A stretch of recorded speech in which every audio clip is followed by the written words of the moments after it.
When my grandfather passed away, the entire family gathered at his lawyer's office. The room was filled with expensive suits, forced smiles, and quiet whispers. Everyone believed they already knew what they would receive. My uncles talked about the vacation home. My cousins argued over the classic cars. My aunt hoped for the jewelry collection. No one cried for Grandpa.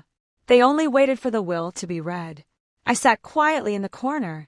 Grandpa and I had always been close. When I was little, I spent weekends with him fixing old radios, drinking tea, and listening to his stories. He always told me, the greatest treasures don't always shine. At the time, I never understood what he meant. The lawyer began reading. One by one, family members received millions of dollars in cash, property, stocks, and valuable collections. The room filled with smiles and applause. Then it was my turn. The lawyer looked at me and handed over a small white envelope. No money, no keys, no documents, just a single piece of paper. On it was only one thing, a phone number. The room burst into laughter. Grandpa forgot you. Maybe that's all you were worth. Even my own relatives shook their heads with pity. I folded the paper and slipped it into my pocket. As I walked out of the office, my phone buzzed. For a long moment, I stared at the number. Then I took a deep breath and made the call. The phone rang twice.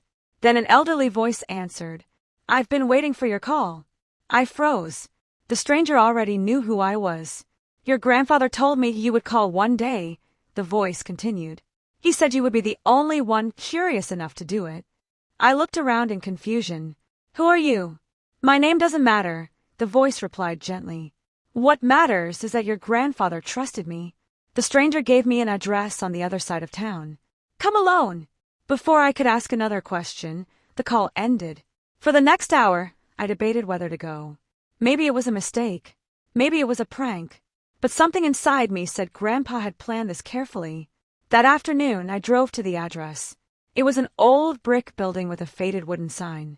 Inside sat the same elderly man from the phone call. He smiled the moment he saw me. Then he placed a small metal key on the table. This, he said softly, is the beginning of your real inheritance. The key opened a storage room hidden beneath the old building. Dust covered everything. Shelves lined the walls. Boxes were stacked from floor to ceiling. At first glance, it looked like nothing more than forgotten junk.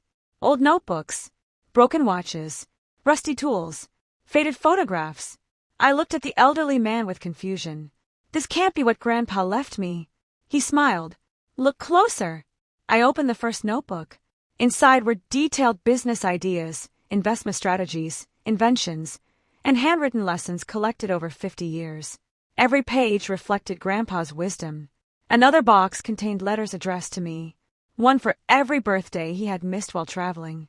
Another contained journals describing every major financial decision he had ever made.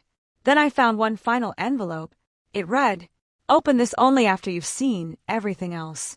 With trembling hands, I opened it. Inside was a single sentence. Knowledge created my wealth, not money. Suddenly I understood.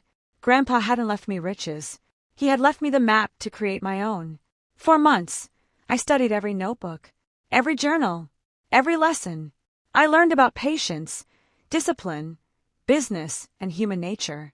Hidden between the pages were clues leading to small investments Grandpa had quietly started decades earlier. Most people would have ignored them, but Grandpa knew I would pay attention. One document led me to a forgotten company that still carried his tiny ownership stake. Another revealed rights to an invention that had recently become valuable.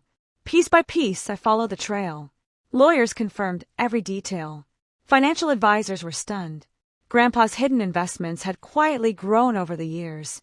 They were now worth far more than anyone expected. Meanwhile, my relatives had already spent much of their inheritance on luxury cars, vacations, and expensive homes.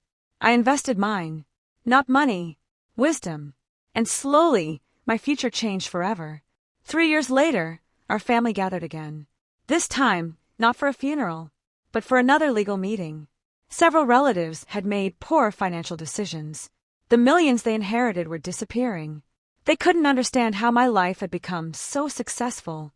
One uncle finally asked, "What exactly did Grandpa leave you?" I smiled. The same thing he always gave me. They looked confused. Wisdom, Some laughed. Others rolled their eyes. Then I placed Grandpa's worn notebook on the table. The pages were filled with handwritten advice, ideas, and lessons. For the first time, the room became quiet. They realized something they had missed years ago. Money can disappear. Knowledge keeps growing. Grandpa hadn't chosen favorites. He had simply rewarded the one person willing to learn. Years later, I visited Grandpa's grave carrying the same small piece of paper with the phone number. The ink had faded, but its meaning had only become stronger. That simple number had led me to a lifetime of opportunities, not because it unlocked a bank account, but because it unlocked my mind. I finally understood the lesson Grandpa wanted me to learn. Anyone can inherit wealth. Very few inherit wisdom. The elderly man who answered the phone had passed away, leaving behind one final message. Your grandfather always believed money should be earned twice, once by hard work, and again by understanding how to keep it. I folded the note and smiled. Around me, the wind gently moved through the trees, reminding me of Grandpa's quiet voice. The rest of the family had celebrated millions they could count. I had received a phone number that changed my life. And in the end, that little piece of paper turned out to be the most valuable inheritance of all. Because sometimes, the greatest fortune isn't hidden in a vault. It's hidden behind the courage to make one simple call. Hit the subscribe button and turn on the bell icon so you never miss a new emotional story. Your support means more than words can say, and it helps us continue bringing these untold stories to life.